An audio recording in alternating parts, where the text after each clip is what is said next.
Back on Morning Line. Thanks for joining us. Josh Horn is with us from Social Security. Phone line's open, 737-7587.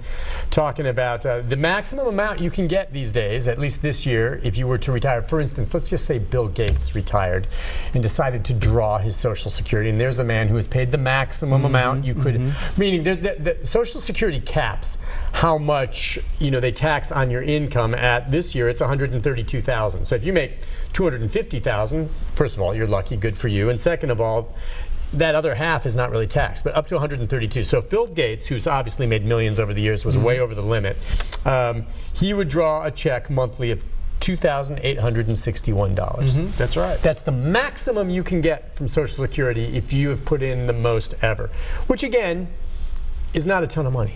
I mean, if that's all you're living on, I'm sure there's people that could live on that.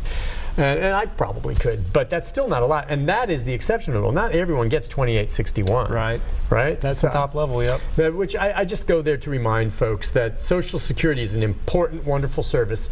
But if you're planning on living on that alone, either by choice or because you have no choice, it's going to be rough going, folks. That's not a lot of money from Social Security. And if you have grandkids, if you have children, talk to them about saving their money, because that's something that America's kind of forgot about, is that preparing for the future, because Social Security was never intended to be the only source of income when you reach retirement age or in disability situations. I think you're exactly right. I think there are people out there that thought, well, I'll buy that boat. I don't really have to worry about saving because there's Social Security.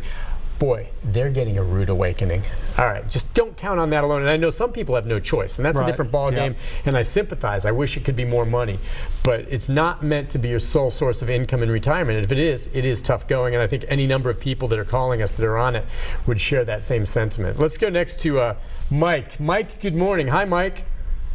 Hello, good morning. Good morning. What's on your mind? My question is, I have a family member, a female. She is 72. She retired at 60.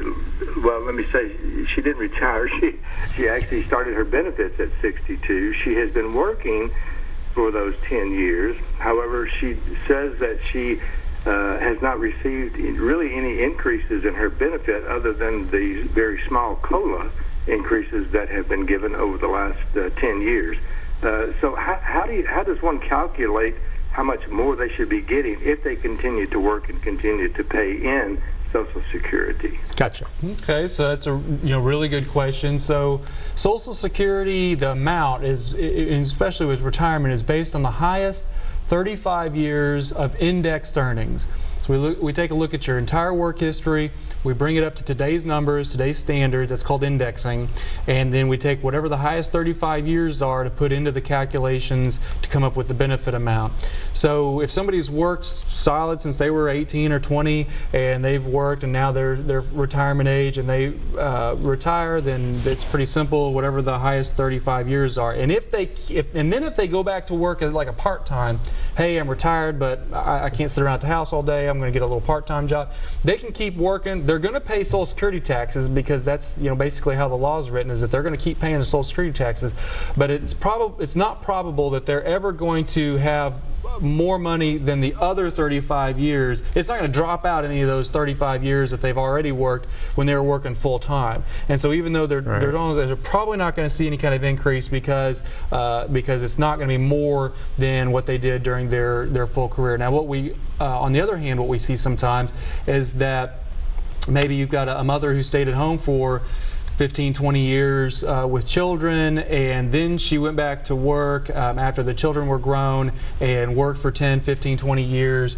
And then when she retired and they looked at the 35 years, well, there's 10 or 20 years of zeros that went into the calculation because the money just wasn't there. The earnings weren't there. But if she continues to work into her retirement years, every year that she works, it's going to drop out one of those 0 years. So she probably is going to see an increase year to year of her benefit amount. Now, those recalculations, or those recomputations, are usually done about this time every year, sometimes a little bit earlier, once all the taxes are kind of rolled in and done, and Treasury it will go through, and Social Security will go through and try to recalculate to see if there's any kind of increase. Now, if you feel like you should have been getting some increases but haven't, you can always call us and ask us to do a recomputation to see if... She can go on my Social Security page. What she should do is she can go on there and look, and it'll have 35 years of her earning salary of what she's making. Now, if she knows outside that 35 years,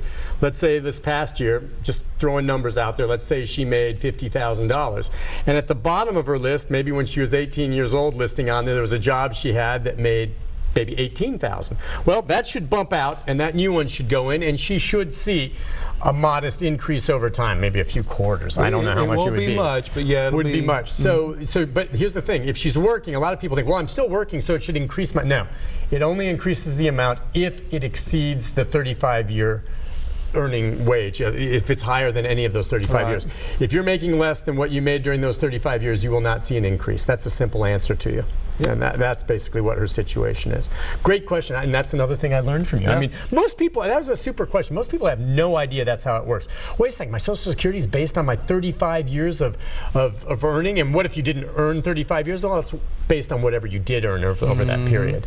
They have to base it on something. I wonder how they came to the 35-year number, especially when you think about how people are living longer now than ever before. Well, when the full retirement age was 65, and they basically said, okay, a normal 40-year working career would be, I guess they decided that 25 to 65 was a normal working career, and they said we're going to drop out the lowest 5 years, and so that's 35 years. That was kind of the original thought pattern. Okay. And then now people are working younger, they're working older, and so they just opened it up. 35 years. Yeah. Hey, there's kids out there that are working, hopefully not child labor, but actors, things like this. Things start working at 16, 15, younger than that. All right, let's go next to James, I think on 7. James, good morning. Hi, James. Hey. Hey. Morning, Nick. Morning, Josh. Morning. I got a two-part question. All right. The first one is, how can two people live together and still draw SSI, their full amount? And my second question is, how come people that do draw SSI do not have to pay child support?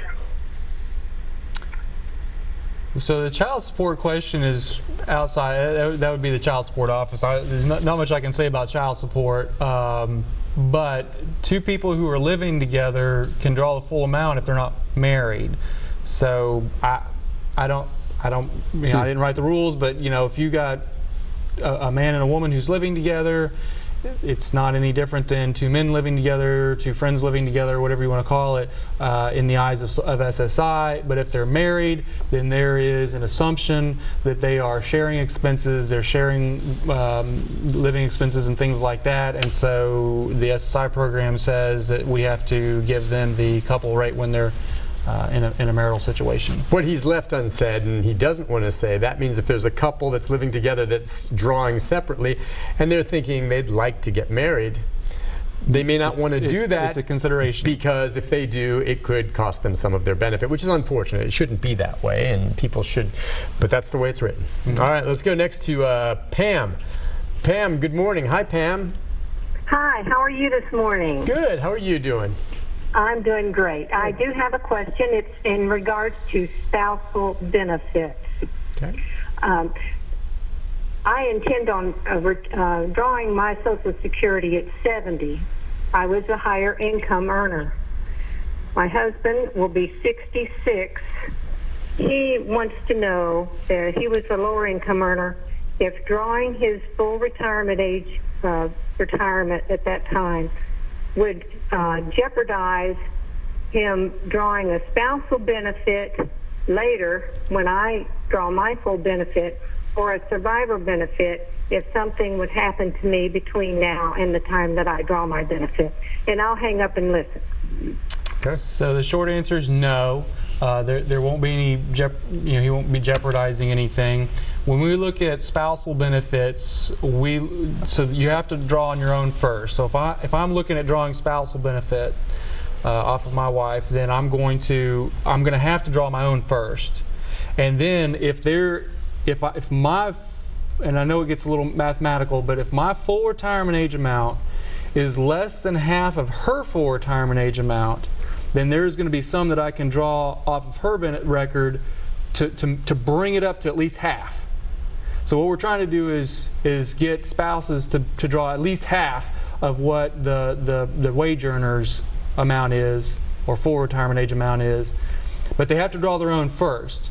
So if my spouse's full retirement age amount is $1,000, but I can only draw $300 off of mine, then there's going to be about $200 there that I'm going to draw off of her record. But I have to draw mine first, no matter what. So I don't think he's going to jeopardize anything. I mean, he could go ahead and start drawing that $300, and then later on, when you start drawing, we'll take an application to get a little bit more money off of your record in that situation. Makes sense. It can get a little complicated. All right, we'll take a break on that note. When we come back, final segment, more calls. A lot of good calls for you this morning. We'll help as many of you as we can right after this break. Stay with us.